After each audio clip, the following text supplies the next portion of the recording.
Our next guest wants to unlock the next wave of institutional adoption through proof of sustainable mining and is aiming to make Bitcoin a climate-positive asset.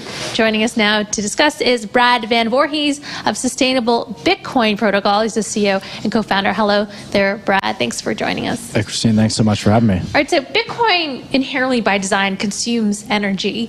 And how do you propose to make Bitcoin sustainable and climate positive, if that's the case? Yeah, I think we're able to achieve this not despite the fact that it uses so much energy, but actually because it uses so much energy. It's a very unique buyer of energy in the sense that it buys energy that virtually no other industry before wanted to buy or even could buy: stranded energy, wasted energy. So, as we're seeing from some of the miners that are using, for example, waste gas, particularly some of our partners, they're able to reduce CO2 equivalents by nearly 62% relative to the status quo today. So, this is actually driving towards climate positivity. I think miners who are doing this should be rewarded, and we should be incentivizing this behavior. There's in fact enough waste gas in the country to power the Bitcoin network many times over.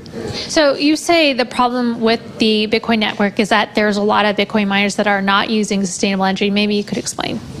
Yeah, so, the reality is that the network is decentralized all over the world. We're not going to be able to incentivize or coerce anyone, even if, various governments wanted to, they couldn't. But what we can do is we can create financial incentive for miners to use verified clean energy.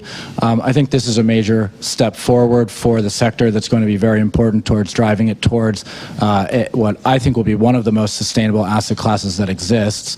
And I actually think that the next Bitcoin bull cycle will be driven by an ESG narrative that Bitcoin is in fact very positive for the environment and very beneficial to the energy transition. Verified clean energy mining, where do you think there is demand for that? And I imagine because a lot of institutions want to make sure that the Bitcoin, if they buy into any Bitcoin, that it is sustainable, that it is clean Bitcoin, if you will. Yeah, absolutely. I mean, we're not looking to tag any particular Bitcoin or bifurcate and say these are good and these are bad. We just want to create a system of incentives that also allows institutional investors to add sustainability attributes or proof of sustainable mining to their Bitcoin holdings.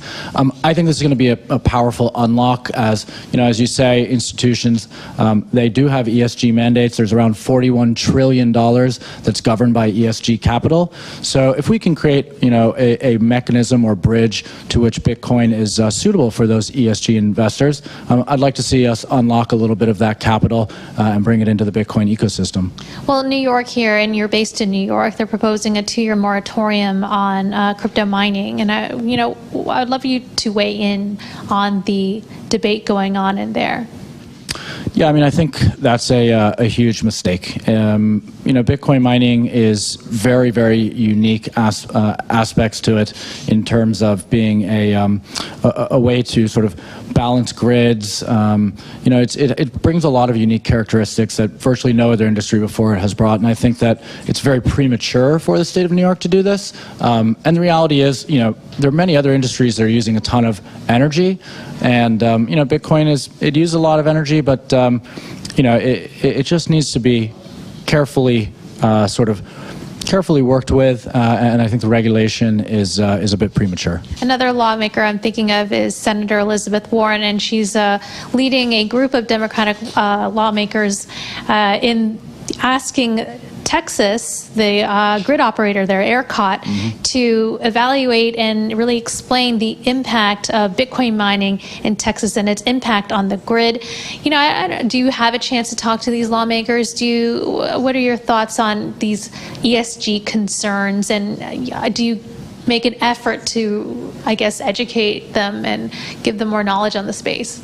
Yeah, we've just started our engagement with DC very recently. I've not spoken with Senator Warren. I think that she's misled in her understanding right now of Bitcoin and Bitcoin sustainability, and I think that, well, for one, I think she probably shouldn't be meddling in what's going on in Texas.